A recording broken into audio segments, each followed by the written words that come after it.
அதுக்காக பண்ண போகிற குட்டி புறான் பொரியல். அதுக்கு முக்கியமான பொருள் சட்டி. அது இல்லைன்னா நம்மளால பண்ண முடியாது.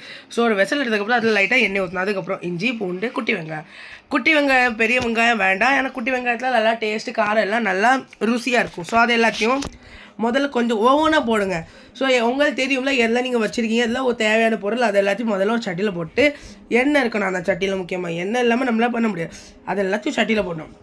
சட்டியில் போட்டதுக்கப்புறம் அது எல்லாத்தையும் லைட்டாக வதக்குனதுக்கப்புறம் தனியாவை ஒரு 2 டேபிள் ஸ்பூன் அந்த மாதிரி எடுத்துக்கோங்க. 3 பேர்னா 2 டேபிள் ஸ்பூன் எடுத்துக்கோங்க. அது எல்லாத்தையும் அப்படியே சட்டியில் போடணும். ஆனால் இதுக்கப்புறம் நீங்கள் லைட்டாக வதக்குனா ஓகே, லைட்டாக வதக்குனா உங்களுக்கு நல்லா டேஸ்ட் வரும். அதுக்கப்புறம் தேங்காயும் வத்தல், இது 2 எதுக்கு உங்களுக்கு தெரியும். தேங்காய் எதுக்குன்னா அந்த கட்டியை வர்றதுக்கு, அதுக்கு தேங்காய் போடுவோம். வேறு வத்தல் காரத்துக்காக தேவையான அளவுக்கு. இப்போ உங்களுக்கு காரம் பிடிக்கலன்னா கம்மியாக வத்தல் போடுங்க, நிறைய காரம் பிடிக்கணும் நிறைய வத்தல் போடலாம். அது உங்கள் மேலே டிபெண்ட். அது உங்கள் இஷ்டம். அதுக்கப்புறம் அது எல்லாத்தையும் அப்படி உள்ளே போட்டதுக்கப்புறம் லைட்டாக கிண்டுறோம். இது எதுக்குன்னா நம்ம பொடி அரைக்கிறது தான் இதெல்லாம் பண்ணுறோம். ஸோ இது நல்லா கிண்டிக்கோங்க. எப்படின்னா எல்லாமே ஒன்றுக்குள்ளே ஒன்று அதுக்கப்புறம் நல்லா ருசியாக வரும்னால இப்படி லைட்டாக கிண்டிக்கோங்க. கிண்டதுக்கப்புறம் என்ன பண்ணணும், நீங்கள் நல்லா கிண்டிட்டேங்க. எப்படியும் ப்ரௌன் வரதும் கிண்டிகிட்டே இருங்க. கை வலிக்க கிண்டணும். சோம்பும் சீரகம், அதுக்கப்புறம் லைட்டாக சோம்பு சீரகம், அது கொஞ்சம் ருசிக்காக.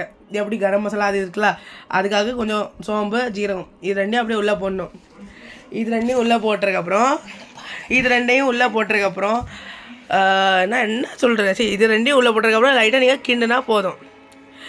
நல்லா கிண்டுங்க. ஸோ எப்படின்னா அது லைட்டாக டேஸ்ட் நல்லா வரும்னு லைட்டாக கிண்டிகிட்டே இருக்கணும். நீங்கள் கண்டினியூஸாக கிண்டிட்டு இருந்தாலும் டேஸ்ட்டே சூப்பராக வரும். இல்லைனா டேஸ்ட்டே வராது சுத்தமாக.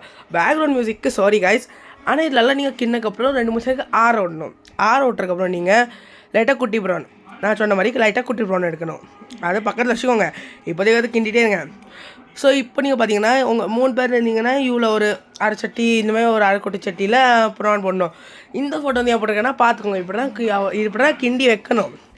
அதுக்கப்புறம் கிண்டிகிட்டே இருங்க, கை வலிக்க கிண்டிகிட்டே இருங்க.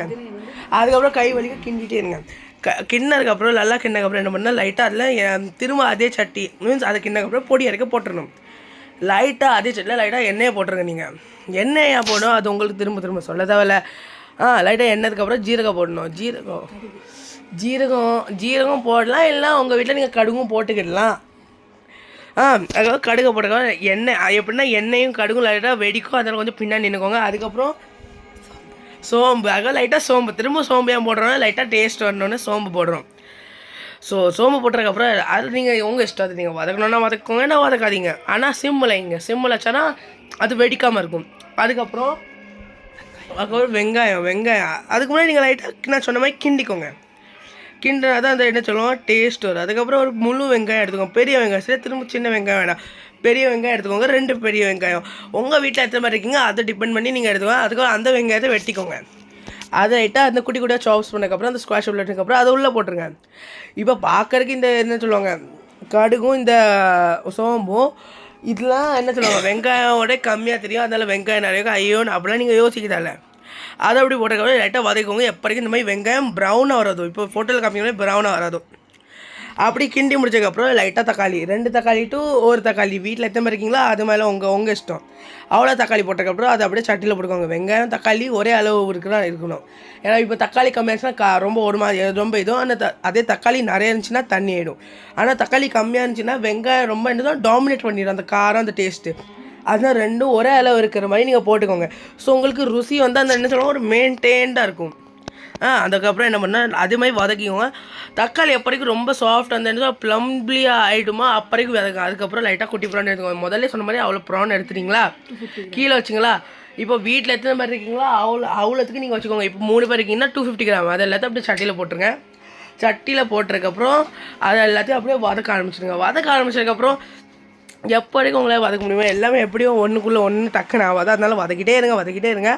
அதனால தான் ப்ரானும் நல்லா என்ன சொல்லுவாங்க ப்ரான்லையும் லைட்டாக ஹீட் ஏறிட்டே இருக்கணும். அதுக்கு நம்ம ஒரு அரைச்சோம்ல முதல் ஸ்டார்டிங்கில் பொடி இல்லை நம்ம இந்த தேவையில்லாத என்ன சொல்லுவாங்க குட்டி வெங்காயம் தேங்காய் வத்தல் அதெல்லாம் போட்டோம், அது இங்கே தான் யூஸ் ஆகும்.